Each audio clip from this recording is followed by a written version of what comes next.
గత వారం రోజులుగా రాష్ట్రంలో కొన్ని ఆర్థిక అంశాల పట్ల ప్రతిపక్ష పార్టీ ఆశ్చర్యకరంగా ఏమంటే ఈ ఇష్యూలో represented by PSC chairman Shri Payyavula Keshav గారు 41,000 కోట్లకు లెక్కలు లేవు, ఓచర్లు లేకుండానే చెల్లించారు, ఆర్థిక శాఖలో అవకతవకలు, కాగ్తో ఆడిట్ జరిపించండి, గవర్నర్కు పిఎస్సి చైర్మన్ పయ్యావుల కేశవ్ ఫిర్యాదు. ఇంకా ఒక స్టెప్పు ముందరికే వివిధ అంశాలు. తెలంగాణ వాటా పైన కూడా ఏపీ అప్పు కాదండి. నేను యాక్చువల్గా కాన్స్టిట్యున్సీ టూర్లో ఉన్నాను, చాలా రోజులు అయిందని చెప్పి కాన్స్టిట్యున్సీ టూర్లో ఉండగా ఇది చూసిన తర్వాత అసలు ప్రెస్ మీట్లు, ప్రెస్ కాన్ఫరెన్సులు, గవర్నర్కు లెటరు, ఢిల్లీకి లెటరు, అక్కడ లెటరు, ఇక్కడ లెటరు, 2 డౌట్లు వచ్చినాయి నాకు. ఫస్ట్, టెక్నికల్ ఇష్యూస్ పక్కన పెడదాంలేండి, కామన్ సెన్స్తో ఆలోచన చేద్దాం. Common sense. 41,000 కోట్లు అవకతవకలు జరిగితే అంటే భారతదేశంలో వ్యవస్థ లేదండి? 41,000 కోట్లు వద్దు, 410 రూపాయలు నా అకౌంట్ నుంచి మీ అకౌంట్కో, మీ అకౌంట్ నుంచి నా అకౌంట్కో పడితే బ్యాంక్ మేనేజరు మరుసటి రోజు దాన్ని కరెక్షన్ చేస్తాడు పాస్బుక్లో. అవునా కదా? 41,000 కోట్లు అవకతవకలు జరుగుతుంటే కాగ్తో ఆడిట్ చేపియాలని చెప్పి ఒక లెటర్ చూపిస్తారు. ఆ లెటరే కాగ్ లెటరే కదా, కాగదే కదా లెటర్, మళ్ళీ ఆడిట్ ఏముంది? కాగదే లెటరు. అయితే కాగ్ కింద డివిజనే కదా ఏజీ ఆఫీసు. అయితే నేను అక్కడ కూడా అనుకున్నా, కామన్ సెన్స్తో ఆలోచన చేస్తే ఈ చిన్న ట్రాన్సాక్షనే మనకు మామూలు ఒక సిండికేట్ బ్యాంకు, ఆంధ్రప్రగతి గ్రామీణ బ్యాంకులో 410 రూపాయలు పొరపాటున అకౌంట్ నుంచి అకౌంట్ పడితే వెంటనే కరెక్షన్ జరుగుతుంది. ఇంత అమాయకంగా ఎట్లా మాట్లాడుతున్నారు అబ్బా పిఎస్సి చైర్మన్ గారు? ఇంకో డౌట్ కూడా వచ్చింది నాకు. మామూలుగా ఇట్లాంటి అంశాలు farmer finance minister Yanamala Ramakrishnudu గారు మాట్లాడతారనమాట. యనమల రామకృష్ణుడు గారు సైలెంట్గా ఉన్నారు ఈ విషయంలో. సో నేను అనుకున్నా, ఈయన ఉత్సాహంగా ముందుకు పరిగెత్తున్నాడు, ఈ పొరపాటు చేసుకోనిలే, కాలు జారనిలే, చూద్దామని చెప్పి సైలెంట్గా ఉన్నాడా, లేదా శ్రద్ధ లేక దీని మీద పెట్టలేదా? ఆయన పిఎస్సి చైర్మన్. పిఎస్సి చైర్మన్గా సామాన్య ఎమ్మెల్యే కాదు కదా, పబ్లిక్ అకౌంట్స్ కమిటీ చైర్మన్. మీకు ఏదైనా డౌట్స్ ఉంటే మీరు you can call for meeting, మీరు అడగొచ్చు, ఇన్ఫర్మేషన్ తీసుకోవచ్చు, రాతమూలకంగా ఇవ్వచ్చు. Government is bound to reply కదా, ప్రభుత్వం రిప్లై చేయాల్సిందే. What is public accounts committee? It is the representative of the legislature. Check and balance on the government, check and balance on the executive is public accounts committee. మీరు గవర్నర్కు letter, ఢిల్లీలో letter, కింద letter, press మీట్లు, press కాన్ఫరెన్స్లు. మళ్ళీ ఇంకో doubt వచ్చింది నాకు, ఈయన కూడా అనుభవజ్ఞుడే కదా చైర్మన్ గారు, ఎందుకబ్బా ఇంత పొరపాటు చేసుకుంటున్నాడు అని చెప్పి, ఇంతకు ఏం డీటెయిల్స్ ఏమని చెప్పి ఓసారి ఇక్కడికి వచ్చిన తర్వాత బ్రాడ్గా డీటెయిల్స్ తీస్తామన్నమాట. అసలు దాంట్లో ఇవి చూస్తే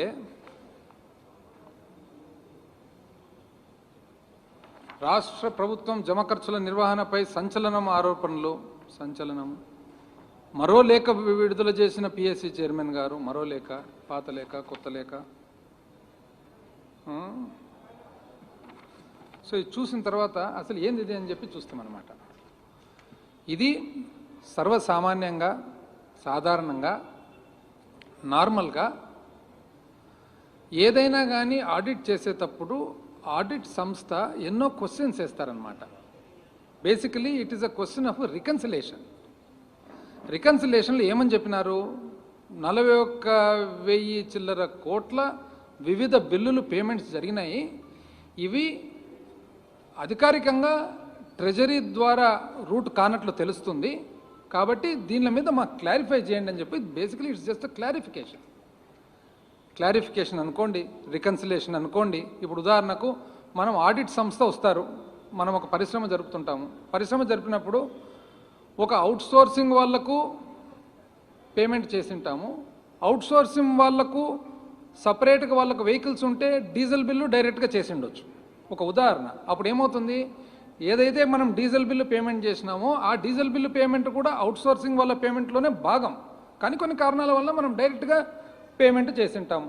సో రికన్సిలేషన్లు ఏమంటాము, అవునండి 10,000 రూపాయలు ఈ అవుట్సోర్సింగ్ ట్రాన్స్పోర్ట్ కాంట్రాక్టర్కి ఇవ్వాలి, 6,000 రూపాయలు మేము డైరెక్ట్గా పేమెంట్ చేసినాము, 4,000 రూపాయలు మేము డీజిల్ బిల్లు కట్టినాము, డీజిల్ బిల్లు మళ్ళీ 6,000తో పాటు కలిస్తే 10,000 అవుతుంది. ఇది ఒక ఉదాహరణ. ఈ టైప్ ఆఫ్ ఎగ్జాంపుల్ ఫైనల్గా డీటెయిల్గా చెప్తాను. ఇప్పుడు ఆయన అంత ఆరోపణలు గవర్నరు, ఢిల్లీ, కింద పైన కాబట్టి చెప్తాను. 41,000 కోట్లు, everything is there, all accounted for. అసలు ఫస్ట్ పాయింట్ నాకు చూసిన తర్వాత నాకు అనిపించింది, ఇంత ఉరిమిన తర్వాత ఇంతనైనా వాన కురిసినది అని చెప్పి. వారం రోజుల నుంచి అంత ఉరమడము, ఆడు చూస్తే వర్షం చూస్తే ఇంతేనా అని అనిపించింది. ఇది వింటే మీకు కూడా అర్థమవుతుంది ఎంత సింపుల్ అయితే సబ్జెక్ట్. ఇప్పుడు బేసికలీ ఇదంతా కారణం ఏమి, CFMS system, comprehensive financial management system.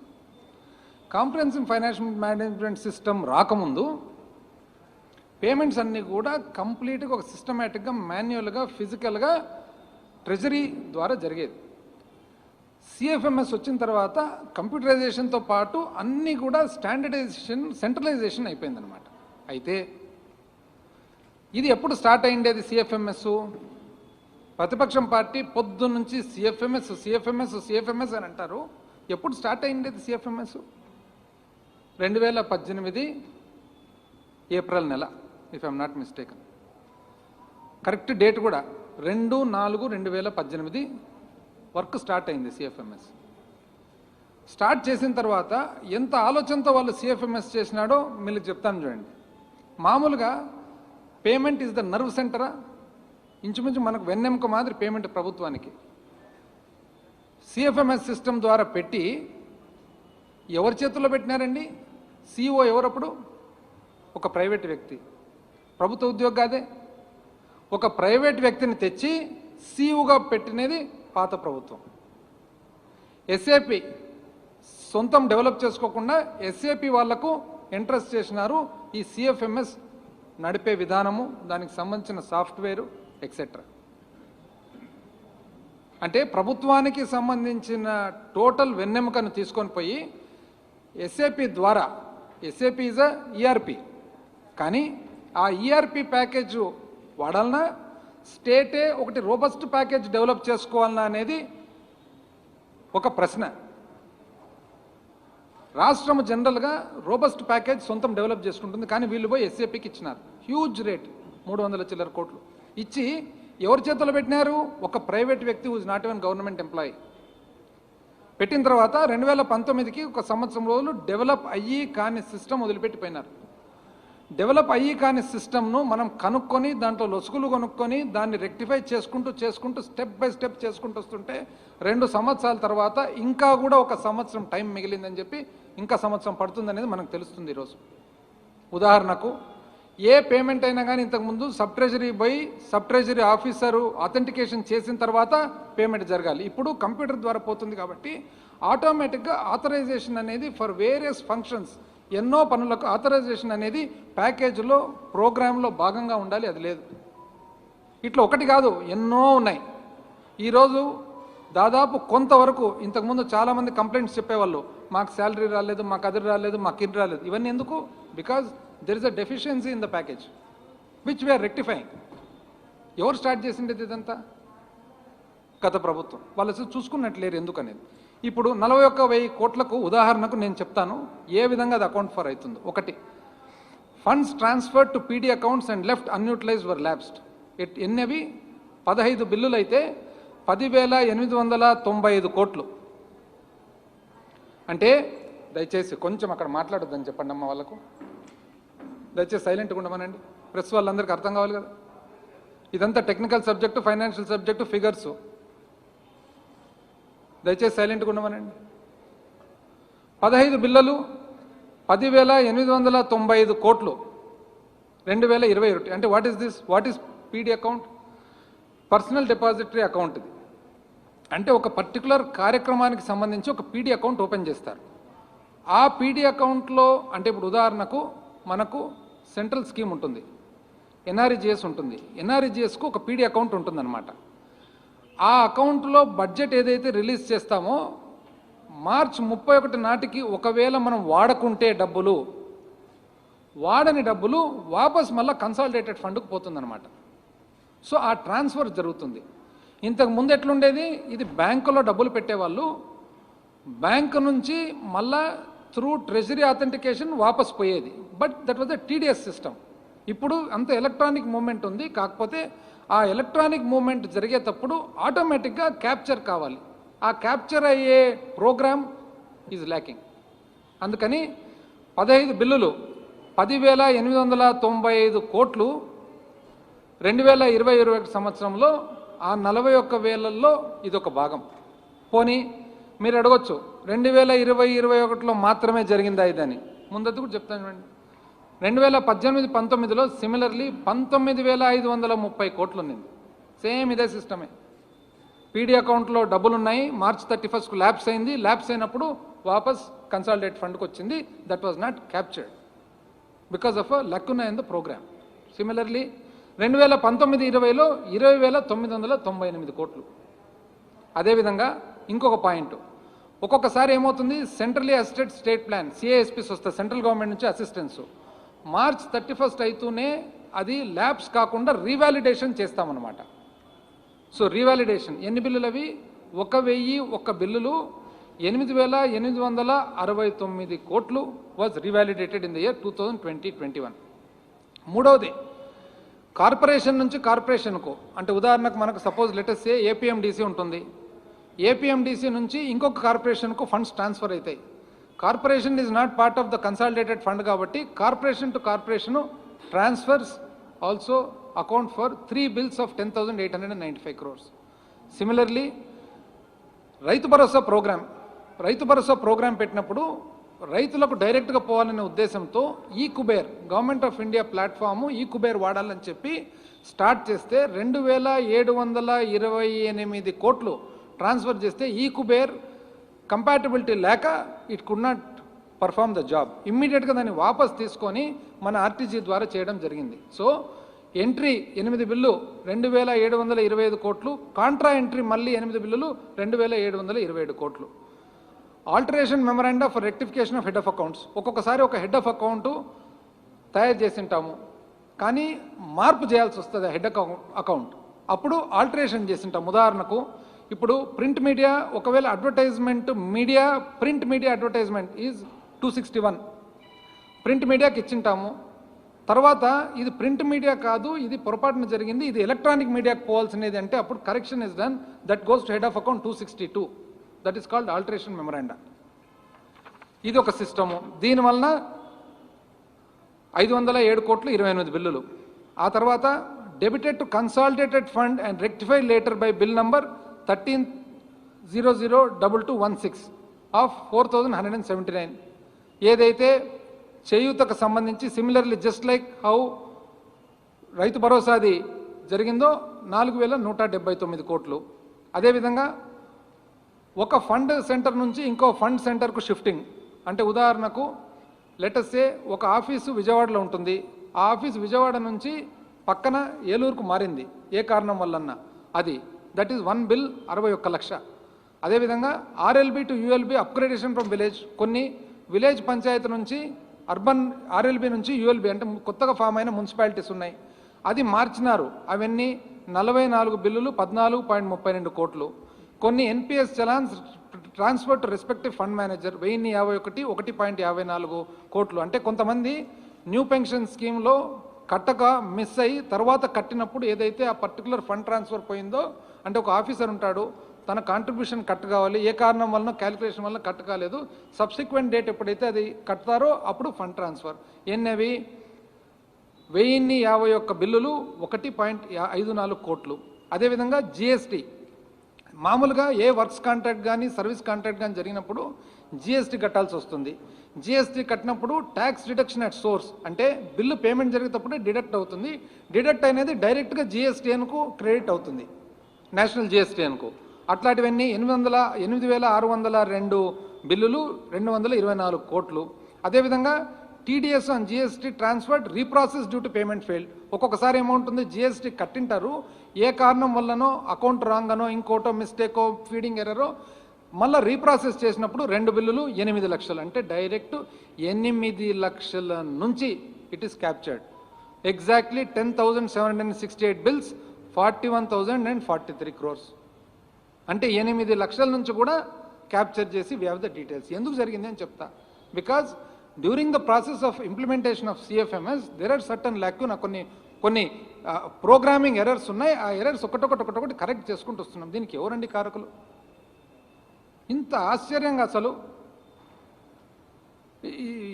ఎంత ఆశ్చర్యంగా ఉందంటే ప్రజలు ఎవరన్నా కానీ చూసినప్పుడు, ఇప్పుడు ఒకటి PAC is a very responsible post.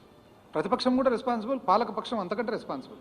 మనం ఏదన్నా ఒకటి చెప్పినప్పుడు దాంట్లో ఎంతవరకు నిజం ఉంది, పబ్లిక్ ఏ విధంగా దాన్ని స్వీకరిస్తారు, పబ్లిక్ను మనల్ని భయభ్రాంతులు సృష్టించాలని చెప్పి ఇప్పుడు ఒక ప్రతిపక్షంకు బాధ్యత ఉంటుంది. ఏది, గవర్నమెంట్ ఎక్కడైనా పొరపాటు జరుగుతుంటే ఆ పొరపాటును మనము తెలియపరచాలని. ఎందుకు అది బాధ్యత ఏమి? It is a part of elected representative. మనం ప్రజల తరఫున ఏ పొరపాటున జరుగుతుంది కానీ check and balance is opposition.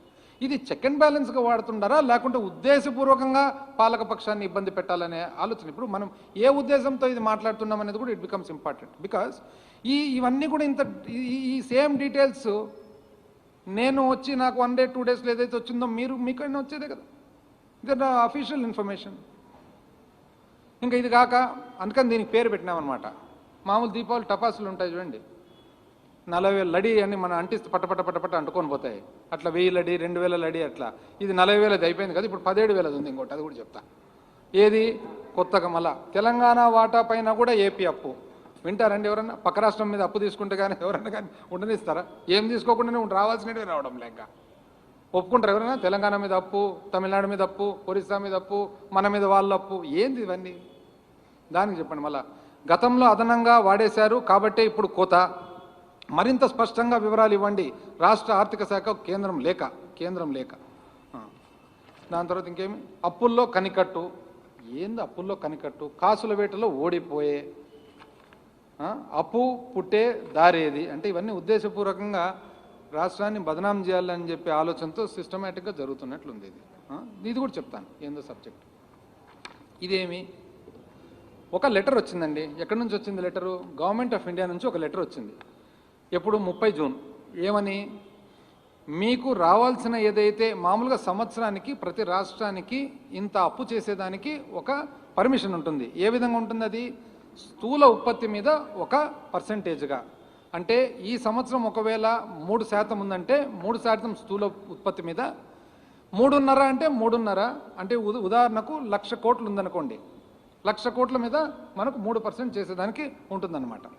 10 లక్షల కోట్లు ఉంది కాబట్టి 30,000, 3.5% అంటే 35,000. ఇది లెటర్. దాంట్లో వాళ్ళు ఏమంటున్నారంటే ఒక లెటర్ రాసి ఇందులో భాగంగా తెలంగాణ వాటాకు చెందిన అప్పు ఏదైతే రీపేమెంట్ ఉంటుందో ఆ రీపేమెంట్ కూడా ఇది కలిసినట్లుంది అని చెప్పి వాళ్ళు ఒక లెటర్ రాయడం జరిగింది. మేము చెక్ చేసినాం ఏంది ఇది అని చెప్పేసి. ఇప్పుడు యాక్చువల్గా పార్టీషన్ అయినప్పుడు 2014-15 పునర్వ్యవస్థీకరణ జరిగినప్పుడు అప్పు ఏదైతే ఉందో ఆ అకౌంటింగ్ ఎట్లా పెట్టినారంటే, అకౌంటింగ్ తెలంగాణ వాళ్ళ వాటా అప్పు వాళ్ళు కట్టినా, మన వాటా అప్పు మనం కట్టినా 2 అప్పులు కూడా మన దాంట్లోనే కట్ అవుతాయి. కానీ తెలంగాణ అప్పు ఏదైతుందో కాంట్రా ఎంట్రీ మళ్ళీ మన దాంట్లో ఎంట్రీ జరుగుతుందన్నమాట. అంటే ఉదాహరణకు మనకు పార్ట్నర్షిప్ ఉంది, ఇద్దరం భాగస్థులము. మీరు అప్పు సపరేట్ తీసుకున్నారు, నేను అప్పు సపరేట్ తీసుకున్నాను. మన ఇద్దరి అప్పు ఏదైతే ఉంటుందో కంబైన్డ్గా నా అకౌంట్లో కట్ చేస్తున్నారు, కానీ తర్వాత మళ్ళీ నీ దాంట్లో మళ్ళీ రెండోసారి అకౌంట్ ఫర్ చేస్తున్నారు. ఇది ఎవరు చెక్ చేసేది? ఇది ఏజీ ఆఫీస్ చెక్ చేస్తారు. ప్రతి ఒక్కరి నోటీసులో ఉంటుంది. రాష్ట్రం దేశానికి సంబంధించిన విషయం ఇది. అయితే అప్పు పరిమితి ఎప్పుడైతే మనకి ఇస్తారో, మనకి ఎంత ఇస్తారు? స్థూల ఉత్పత్తి మీద 3% కానీ 3.5 కానీ 4 కానీ 5 కానీ ఆ రోజు ఫైనాన్స్ కమిషన్ రికమెండేషన్స్ ప్రకారము లేదా ప్రభుత్వం తీసుకున్న నిర్ణయాల ప్రకారం ఇస్తూ, దానికి తోడుగా ఏ అప్పు అయితే సంవత్సరానికి మనం తిరిగి కడుతున్నామో తిరిగి కట్టే అప్పు కూడా మనం కలిపి ఇస్తారు. సో ఇప్పుడు వాళ్ళ వాదన ఏమి? తెలంగాణ అప్పు కూడా కలిపి ఆంధ్రప్రదేశ్ దాంట్లో మీకు జమ అయింది కాబట్టి మీరు పర్మిషన్లో తెలంగాణ అప్పు కూడా మీకు కలిసి వచ్చింది కాబట్టి మీరు ఎక్కువ అవైల్ చేసుకున్నారు అని. వాస్తవానికి అది జరగలేదు. అది కూడా తీసినాం. ఏమి 2016-17 2017, 18, 18, 19, 19, 20 తీసుకొని వచ్చినామండి. మనకు యాక్చువల్గా 16, 17లో మనకు ఎంత 5,622 తిరిగి కట్టేదానికి, అంటే అప్పు తిరిగి ఏదైతే కడతామో పర్మిషన్ ఉంది. అందులో తెలంగాణ వాటా ఎంత ఉంది? 1,283. 2017, 18లో 9,450 కోట్లు ఉంది కలిపి. అందులో తెలంగాణ వాటా 2,771. 18, 19లో 13,544 తెలంగాణ వాటా, అందులో 4,557.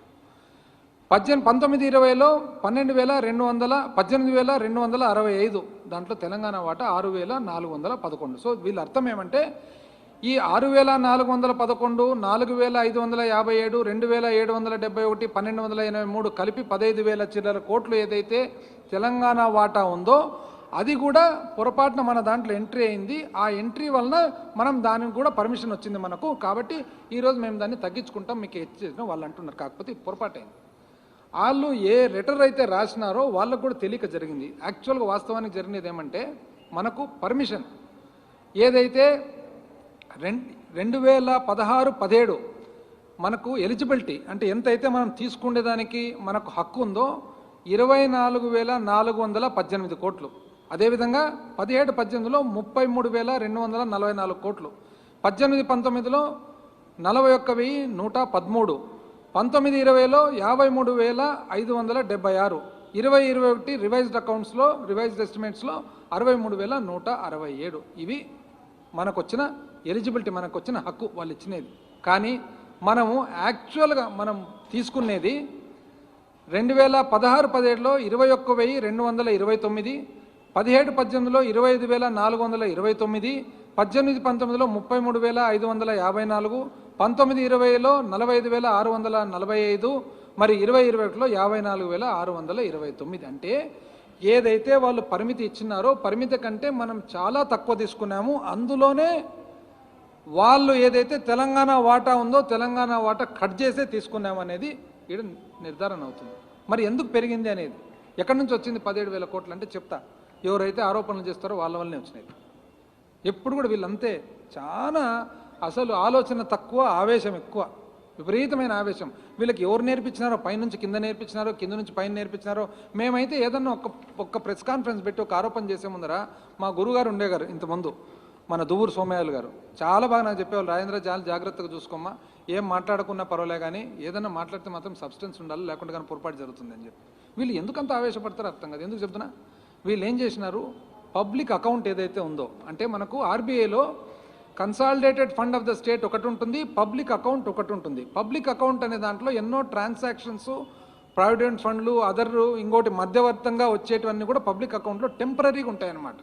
ఆ టెంపరీగా ఉండే పబ్లిక్ అకౌంట్ నుంచి వీళ్ళు ఎంత డ్రా చేసినారంటే 16, 17లో 4,803 కోట్లు ఎక్స్ట్రా డ్రా చేసినారు. 17, 18లో 1,040 కోట్లు. 18, 19లో 10,574. ఎప్పుడదండి? Election year.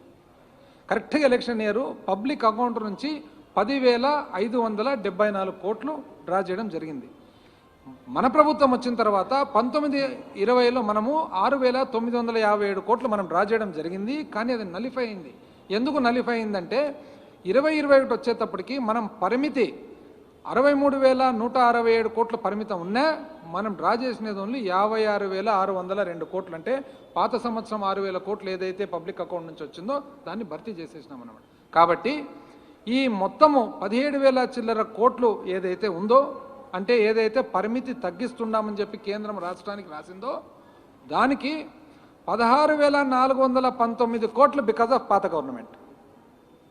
మళ్ళీ ఒకసారి చెప్తానండి, 17,000 చిల్లర కోట్లు, 17,000 ఏదైతే లెటర్ రాయడం జరిగిందో ఆ లెటర్లో 16,419 కోట్లు బికాజ్ ఆఫ్ పాత గవర్నమెంటు, 392 కోట్లు మాత్రమే బికాజ్ ఆఫ్ మన గవర్నమెంటు, 1,013 కోట్లు ఉదయ్ లాసెస్ వస్తాయనే ఉద్దేశంతో, ఉదయ్ స్కీమ్ కింద లాసెస్ వస్తాయనే ఉద్దేశంతో వాళ్ళు ఒక ప్రొవిజన్ పెట్టినారు. లాస్ లేదు కాబట్టి ఆ ప్రొవిజన్ వచ్చేస్తుంది.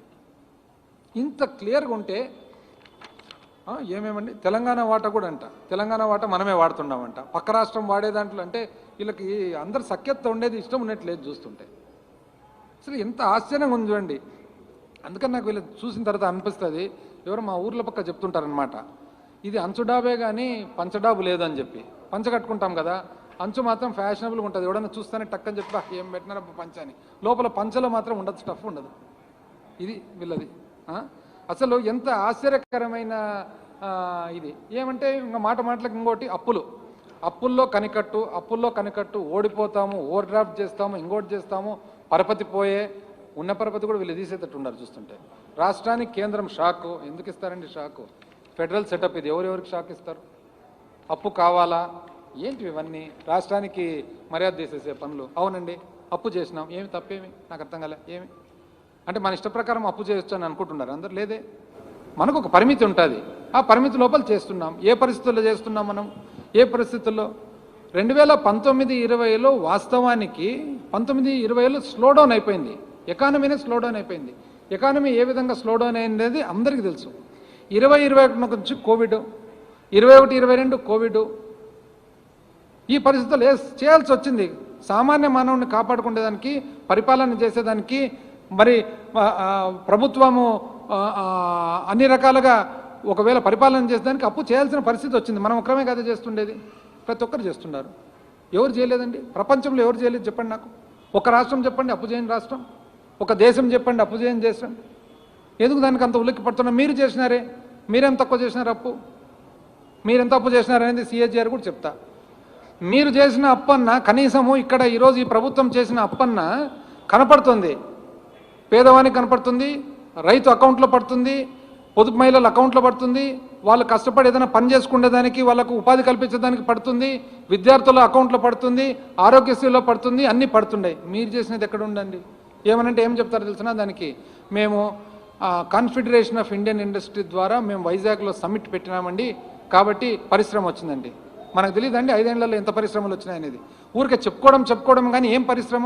నిజమైన పరిశ్రమలు, గట్టి పరిశ్రమలు వచ్చినది శ్రీ సిటీలో వచ్చినాయి. శ్రీ సిటీ ఎవరండి స్థాపించిండేది? అసలు మేము ఆశ్చర్యపోయేవాళ్ళం. వాళ్ళ పబ్లిసిటీ కూడా ఎట్లా అంటే, మాట్లాడితే వైజాగ్లో నేను ఫోటోలు చూస్తే రోజు అప్పట్లో వైజాగ్ పేపర్లు చూస్తే అసలు ఒక ఆయన సూట్ గీట్ వేసుకుంటున్నారు, ఏదో పేపర్లు ఏమనంటే ఎంఓయూ. ఏమి ఎంఓయూనో, ఎవడు స్థాపించినాడో ఎవడు స్థాపించలేదో. ఒకసారి ఏం చెప్పినారంటే క్యాన్సర్ ఫౌండేషన్ అంట 1,50,000 ఉద్యోగాలు వస్తాయంట. క్యాన్సర్ ఫౌండేషన్లో 1,50,000 ఉద్యోగాలు. నేను అడిగిన అసెంబ్లీలో, మీరు పేషెంట్ల గురించి మాట్లాడుతున్నారా ఉద్యోగస్తుల గురించి మాట్లాడుతున్నారా అని. ఎట్లా వస్తారండి 1,50,000? ఇంకా పైన మాట్లాడితే సూటు బూటు. ఆ చైనా వాళ్ళు, ఎవరు చైనా వాళ్ళో అర్థం కాదు. ఒకరోజు ఫోటో చూసినా సూట్ వేసుకున్నాడు, చెప్పులు వేసుకున్నాడు. ఒక ఆయన వేసుకుంటారండి ఎవరైనా సూట్ వేసుకుని చెప్పులు? నాకు డౌట్ వచ్చా, వీళ్ళు నిజంగా చైనా నుంచి వస్తున్నారు లేకుంటే మనకు హైదరాబాద్లో సెక్రటేరియట్ దగ్గర స్వెటర్లు అమ్ముతున్నారు చూడండి, వాళ్ళు ఏమైనా స్వెటర్లు అమ్మితులు పిలుచుకొచ్చినారా వీళ్ళు? ఏదో చైనా అంటే కనుక్కుంటారు. లేదు మనం అంటే మళ్ళీ డబ్బులు ఉన్నాయి డబ్బులు లేదో తెలియదు కదా. చైనా వాడిని తెచ్చేసి ఒకటి కోట్ వేసేస్తే ఇంకేముంది? నాకు డౌట్ వచ్చేది, సెక్రటేరియట్ దగ్గర నుంచి కొంతమంది పిలుచుకొచ్చేమని పెట్టారు వీళ్ళు అసలు ఇలాంటి ప్రోగ్రామ్. ఒకటన్నా ఎంఓయూ ఏమైందండి? ఏమంటే మేము పరిశ్రమలు తెచ్చినాం. అవునండి జరిగింది, అప్పులు చేయాల్సి వచ్చింది, ఫిజికల్ డెఫిసిట్ కూడా దాని ప్రకారమే జరిగింది.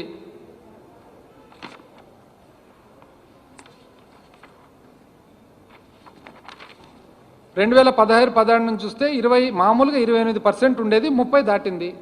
ఏది? అప్పు స్థూల ఉత్పత్తిలో భాగంగా అప్పు 1% తీసుకుంటే జరిగింది. మనతో పాటు చాలా రాష్ట్రాలు ఉన్నాయి, పంజాబ్ ఉంది, రాజస్థాన్ ఉంది, ఎన్నో రాష్ట్రాలు చూసుకుంటూ పోతే we might not be best. మనమేమి బెస్ట్ ఆఫ్ ద పరిస్థితులు ఉన్నామని అనడం లేదు. 2014లో పునర్వ్యవస్థీకరణ జరిగినప్పటి నుంచి పునాది అక్కడికే పడింది. పోనీ మీరు చేసిన అప్పు కూడా చూద్దాం, కేంద్రం ఎంత చేసిందో చూద్దాం. కంపారిటివ్ ఉండాలి కదా, ఆంధ్రప్రదేశ్ ఒకటే కాదు కదా. ఆంధ్రప్రదేశ్ ఎంత ఉందండి స్థూల ఉత్పత్తి? ఒక పర్సెంట్గా చూసినట్లయితే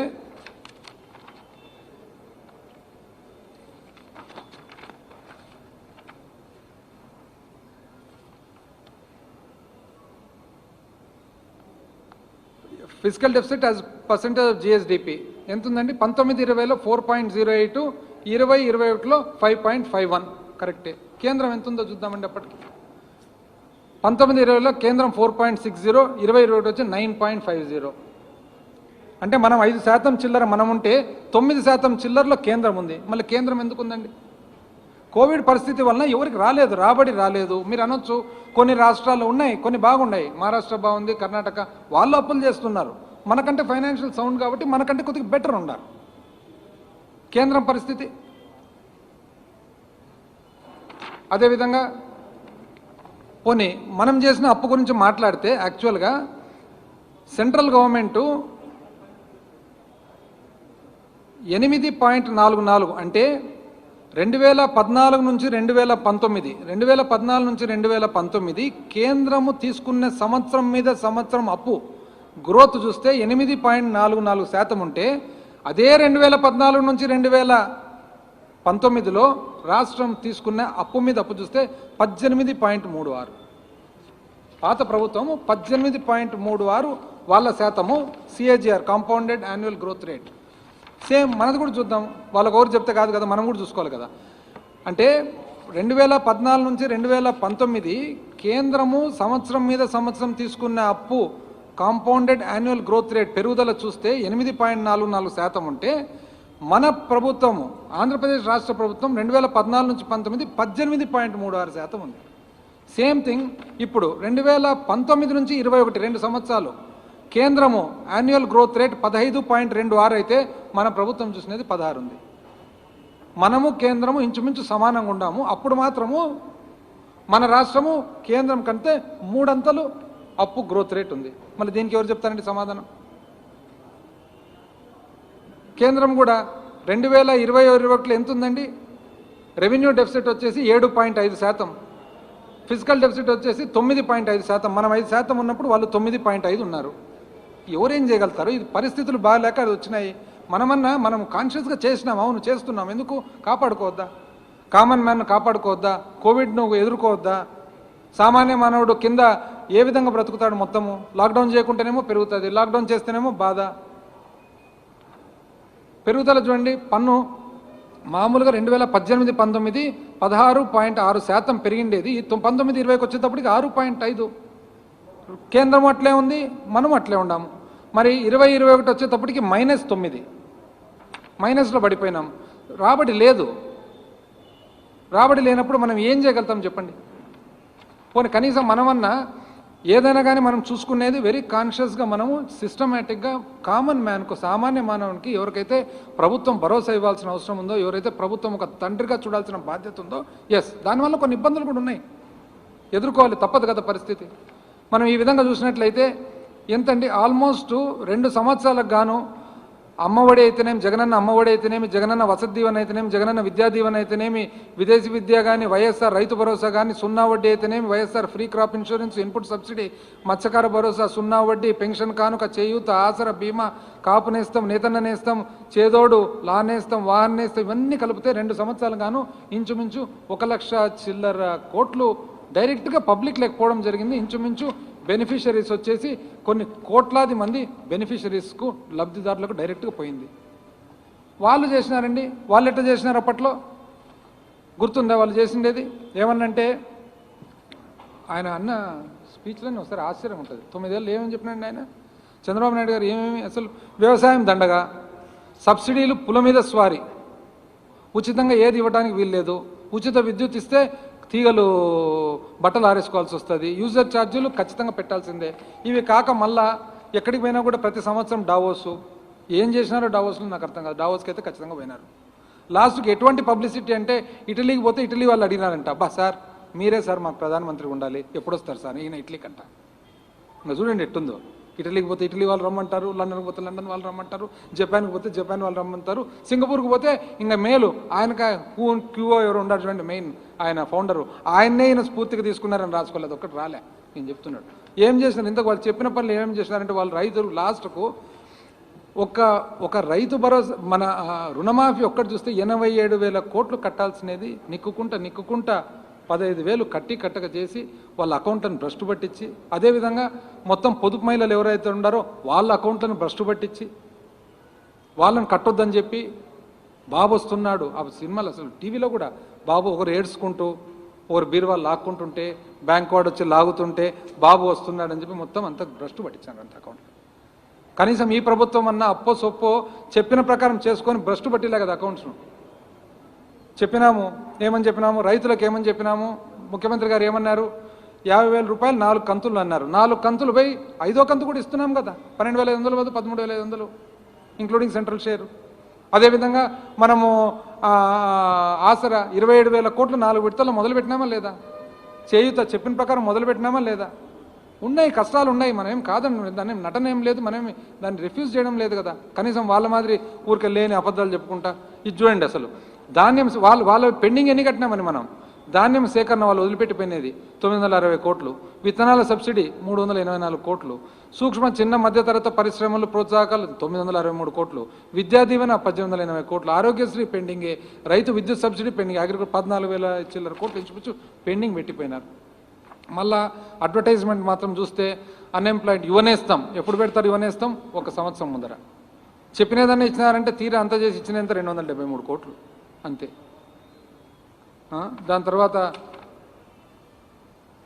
అసలు వాళ్ళ ప్రోగ్రామ్ ఏదైతే రైతు మన రుణమాఫీ ఉందో దాన్ని వాళ్ళు ఓటన్ అకౌంట్ బడ్జెట్లో అది కనీసం పెట్టను కూడా పెట్టలే. మనం చేసినాము, జాగ్రత్తగానే అన్ని చేసుకుంటూ వచ్చినాము. కోవిడ్ అండి, కోవిడ్ మేనేజ్మెంట్ చూసినట్లయితే ఈరోజు ఎవరినన్నా చూడండి, ఢిల్లీకి పోయి ఎవరన్నా కానీ ఓపెన్గా నేను చెప్తున్నాను, ఢిల్లీకి పోయి ఎవరినన్నా మీ కౌంటర్ పార్ట్స్ ఉంటారు కదా అడగండి, ఆంధ్రప్రదేశ్ని అప్రిషియేట్ చేస్తున్నారు, one of the best states అని చెప్పి. ఈరోజు ఎన్నో దీనిలలో సెకండ్ ప్లేస్ అని కూడా చెప్పినారు. ఏమని? Covid management of second wave చక్కగా చేస్తుంది. అదేవిధంగా సస్టైనబుల్ డెవలప్మెంట్ గోల్స్ మన నీతి ఆయోగ్ ఏమనిందండి? 4వ స్థానంలో ఆంధ్రప్రదేశ్, 4వ స్థానంలో ఆంధ్రప్రదేశ్, 2వ స్థానంలో కోవిడ్ మేనేజ్మెంటు. మళ్ళీ ఇవన్నీ కూడా వస్తున్నాయి కదా, ఇవన్నీ ఏదైనా కానీ అప్రిషియేట్ చేయాల్సిన బాధ్యత కూడా ఉంది కదా. ఇవన్నీ చేయకపోగా అసలు నాకు ఒకసారి అనిపిస్తుందండి, వీళ్ళంతా ఎట్లుందంటే ఎందుకు ఇంత ఆవేశంతో ఆతృతతో ఇంత మాట్లాడతారు. నాకు తెలిసి కింద నుంచి పైకి ఇన్ఫ్లుయెన్సా, పైనుంచి కింద ఇన్ఫ్లుయెన్సా. కానీ మా పక్క ఇంకోటి సామెత చెప్తుంటారు ఎప్పుడు, దున్నపో తినిందంటే దూడని కట్టేయండి అని చెప్పి. సేమ్ అట్లే వీళ్ళది అట్లే ఉంటుంది. ఏదో ఒకటి చూడ్డము, అసెంబ్లీలో కూడా చూస్తాం కదా, తక్కువ చేసి ఏందేందో మాట్లాడతారు, దాంట్లో సబ్స్టెన్స్ లేదా దాంట్లో.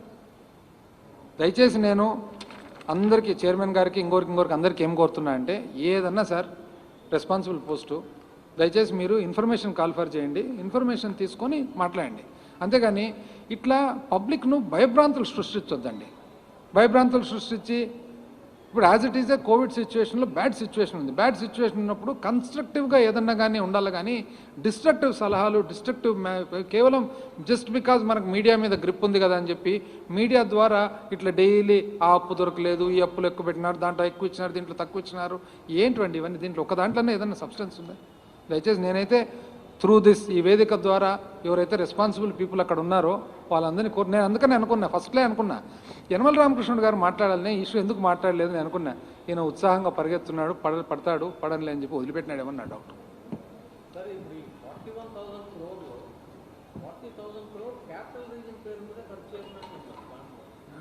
క్యాపిటల్ రీజన్ పేరు మీద ఖర్చు కాదు, అకౌంటింగ్ సిస్టమ్ అనేది మనకు జిల్లాల వారీగా వస్తుంది.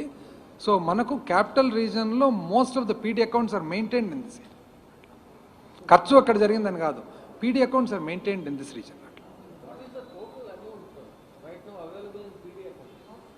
ఏదంటారు? యాజ్ ఆన్ టుడేనా? It changes day to day ఉంటుంది అనమాట.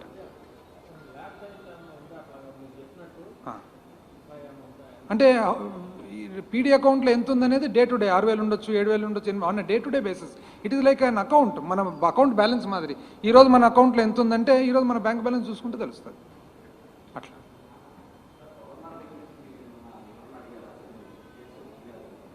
ఏదండి?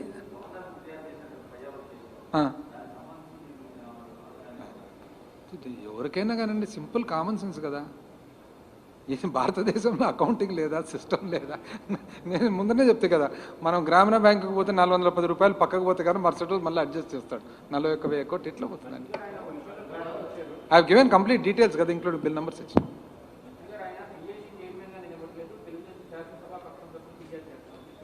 బట్ పేపర్లు అట్లా రాలేదే, పేపర్ నేను చదువుతాను అట్లప్పుడు పేపర్లు మళ్ళీ జాగ్రత్తగా మీరు రాయాలి. మళ్ళీ మీరు చెప్పినది రాస్తాయండి.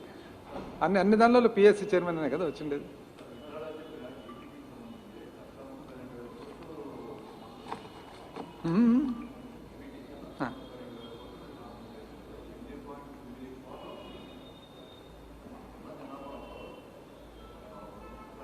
కరెక్ట్, నాకు అర్థమైంది, మీ పాయింట్ అర్థమైంది. అర్థమైంది నాకు. ఇది రైతు ఉంటాడు, రైతు భరోసా ఇవ్వడం ఏమి, it is because is a farmer. But the same farmer might also be eligible for pension కదా. సో అంటే ఇది పర్సన్ బేస్డ్ కాదు కదా, ఇట్ ఈస్ యూసేజ్ బేస్డ్.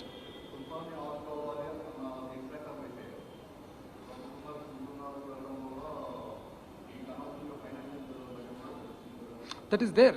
అంటే it is a conscious decision. For example ఒక రైతు ఉంటాడు, చెప్తాను, ఒక రైతు ఉంటాడండి, రైతుకు రైతు భరోసా, అదే రైతుకు పిల్లలు ఉన్నారు, ఆడపిల్ల చదువుకోవాలి, సో విద్యా దీవెన వస్తుంది, ఇంకొక ఆడపిల్ల ఉంది, Vasathi Deevena అర్హురాలు. We cannot differentiate కదా, ఇట్ ఇస్ డిఫికల్ట్.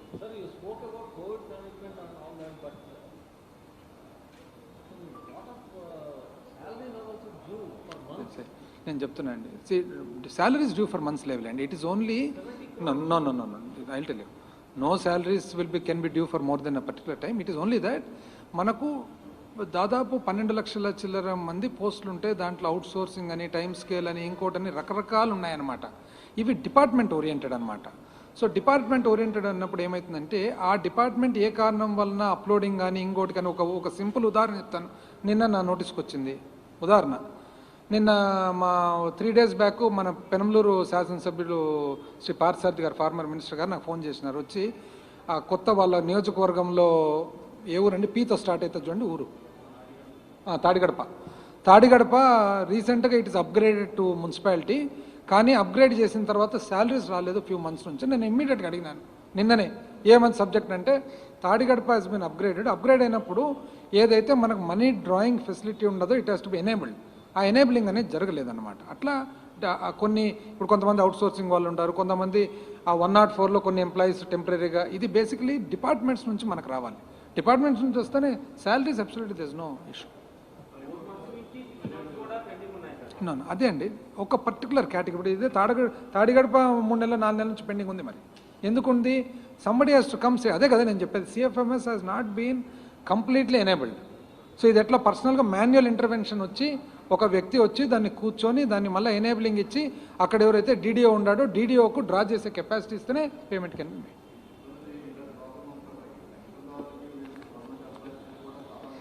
ఉందండి. నేను ఒక్కటి చెప్తానండి, దట్ ఐ యాక్సెప్ట్, నేనే దాంట్లో కాదనడం లేదు. కాకపోతే ఒకటి మానవ దృక్పథంతో ఒకసారి చూడండి. ఆన్ వన్ సైడ్ పెన్షన్దారులకు ఇవ్వాల్సిన బాధ్యత మన దగ్గర ఉంది. ఆన్ ద అదర్ సైడ్ ఈ పరిస్థితుల్లో there are so many people on the streets, road, who have nobody but the government to look after them. So అది కూడా చూడాలి. ఇది ఉంది, ఈ బాధ్యత ఉంది, ఆ బాధ్యత కూడా ఉంది కదా. సో ఇట్లాంటప్పుడు ఎంతో కొంత కంఫర్టబుల్గా ఉండే మనం, it is our duty, but at the same time ఎంతో కొంత కంఫర్టబుల్గా ఉండే మనము మనకంటే పేదవాని సంగతి చూడాల్సిన బాధ్యత కూడా ఉంది కదా ఒక ప్రభుత్వం. ఓకే,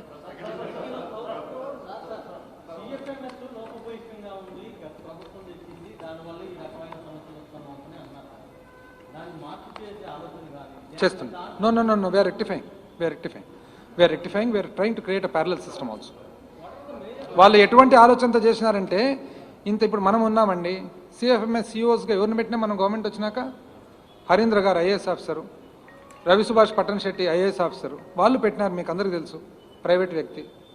అంటే ప్రభుత్వానికి సంబంధించిన టోటల్ వెన్నెముకను ఒక ప్రైవేట్ వ్యక్తి చేతుల్లో పెట్టారంటే వాళ్ళ ఆలోచన విధానం ఎట్లుందో అది basically CFMS was created by them for them.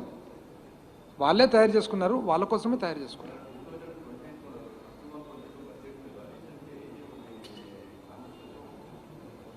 ఏమని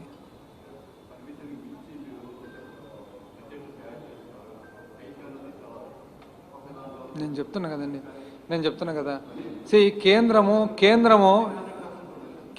your limitation is 3% on FRBM. They borrowed 9.5%. 18 లక్షల కోట్లు అప్పు చేయాల్సి వచ్చింది. ఇది పెక్యులర్ సర్కమ్స్టాన్సెస్ కదా. Thank you.